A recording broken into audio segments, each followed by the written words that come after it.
You ever wake up to a morning that feels like it's ripped straight out of a bad sitcom? That was me, last summer, bleary-eyed at 7 a.m., jolted awake by this unhinged cackling coming from my backyard.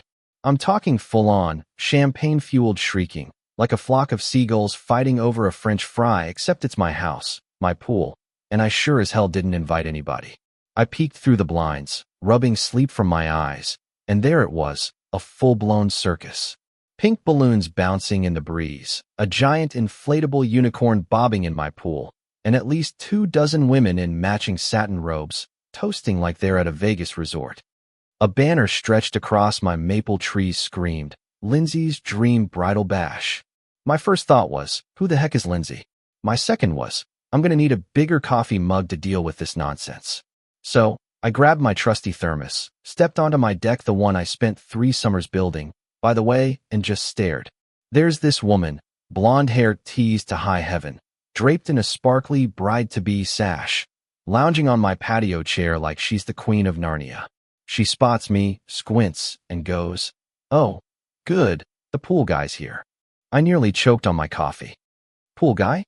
Lady, I laid every plank of this deck with my own 2 hands, but I just grinned, 'cause I knew this was about to get wild. Her name was Lindsay, and she launched into this bossy tirade. "Can you grab more towels? We're low on rows. Chop chop, we'll Venmo you later." I'm standing there, thinking, is this chick for real? So I hit her with the obvious. "You know this is my house, right?" Her posse giggled like I'd just dropped a punchline. Lindsay didn't laugh.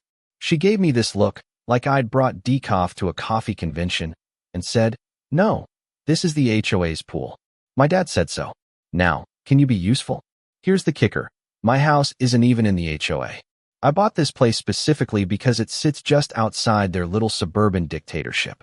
For years, they've been sniffing around, trying to rope my lot into their empire of mailbox regulations and lawn height Gestapo, but I've told them to kick rocks every time."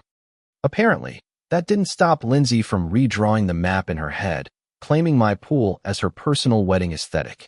I could have lost it right there. A DJ was plugging into my outdoor outlet, thumping bass so hard my windows rattled, but I've learned yelling gets you nowhere. Patience, though, that's a weapon. So I whipped out my phone and started filming.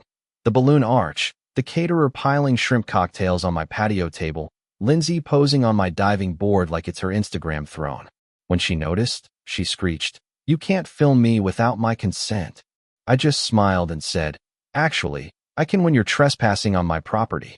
Her jaw dropped like I'd just canceled her Pinterest board. Then her dad rolled in, HOA President Gary, a guy who smells like he bathes in yacht club cologne and carries a clipboard like it's Excalibur. He storms into my yard, waving a keyring that definitely isn't mine, and barks, "Stop harassing my daughter. This pool's been community property since '98. I raised an eyebrow and said, "Funny, my deed says otherwise. Want to see it?" He ignored me, told the DJ to crank the volume, like decibels could rewrite property law. By noon, my backyard was Coachella for bridezillas. Floating drink trays in my pool, fairy lights strung across my pergola, bridesmaids filming TikTok dances on my deck. And me? I'm sipping my second coffee, still recording, because I wasn't just gathering evidence, I was setting a trap. Then the caterer comes up, looking stressed, and says, "Hey, who's paying for this?" Lindsay waves a hand at me and goes, "Him. He's the homeowner. It's tradition." I laughed and told the guy, "Talk to her. This is her circus." The look on her face, like I'd just yeeted her dream wedding into the void, was pure gold. Things went south when a bridesmaid slipped on a pool float, taking out the cake table in a glorious splash of frosting and champagne bottles. Lindsay screamed about her curated aesthetic being ruined. Gary yelled at the caterer, and I stood there, filming the chaos like it's my Oscar submission. Then, sirens. 2 cops roll up, one grizzled veteran, one rookie who looked like he still checks under his bed for monsters. They step into this fever dream of balloons and soggy cake, and the older one just whistles. "What do we have here?" Lindsay charges them like she's auditioning for a reality show. "All officers, thank God. This man's harassing my guests, filming us, trying to cut our power." Her bridesmaids gasp on cue, like trained seals.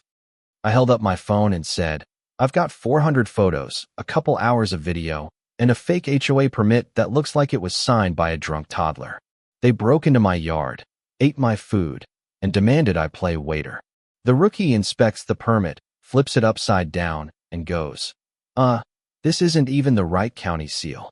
Lindsay doubles down, claiming her dad's HOA presidency gives her special jurisdiction.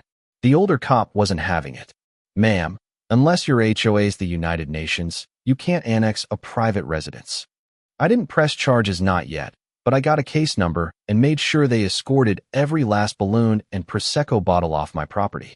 Lindsay stayed till the end, slumped in my chair like a dethroned prom queen, muttering, "I'm not leaving till I get my shots."